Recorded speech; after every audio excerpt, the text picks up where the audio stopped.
in the USA. That's a phrase you don't hear too often these days. With large corporations sending jobs overseas, small American businesses are becoming a thing of the past. Clay City Pottery has overcome the odds and is still operating after 120 years. There's a lot of history that sits at the pottery. It is not just a business, but has served as a valuable role towards the community as well as a backbone to a network of family. Clay City Pottery was started in Clay City, Indiana in 1885. There, Burl Griffith brought his family from McKee, Illinois by way of horse and wagon.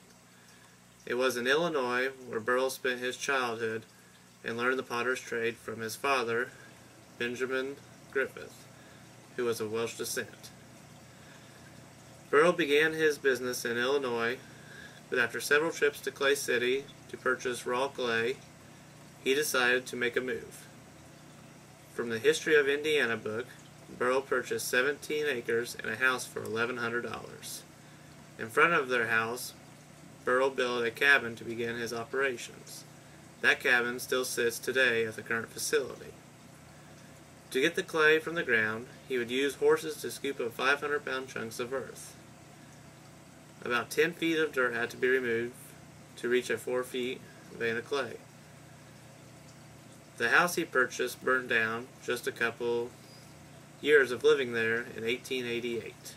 A new house was built in the same location, which also still stands there today.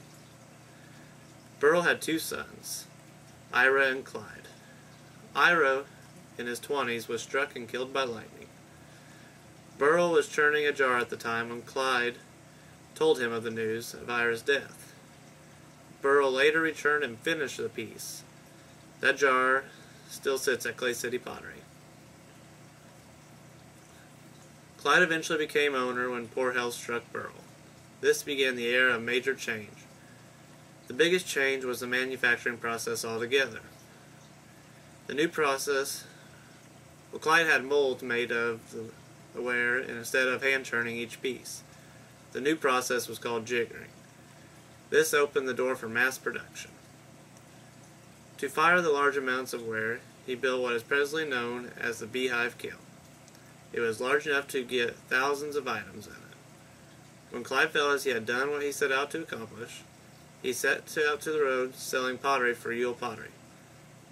The new owner was his son, Lloyd Griffith. Lloyd Judd Griffith is still to this day what Clay City remembers the pottery by. He pulled the pottery up from the Depression and kept going. A big contribution he made to the production side was replacing the steam engine with electric motors. This was a big deal locally at the time, since the steam engine was bought at the 1904 World Fair. This change made the Star paper. Jug also started the Clay City Pottery Festival with the help of the Lions Club.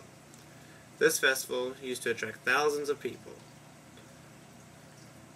And this would allow the community to thrive for one weekend every year. When Jug was ready to retire, he passed the ownership to his daughter, Cheryl Wellman.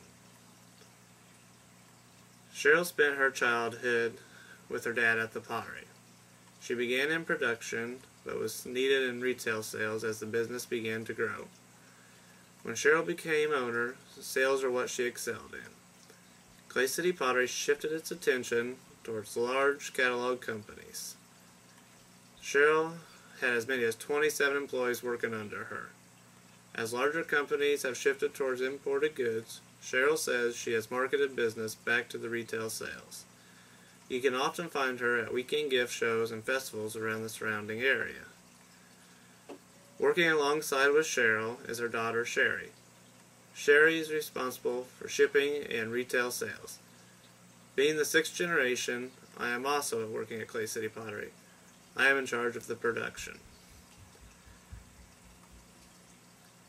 The Clay City Pottery has been through many changes over the years, but is still in operation.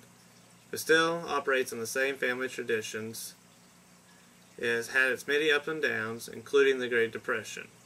It has pulled through, and then hopefully will pull through these tough economic times to be passed on to the next generation.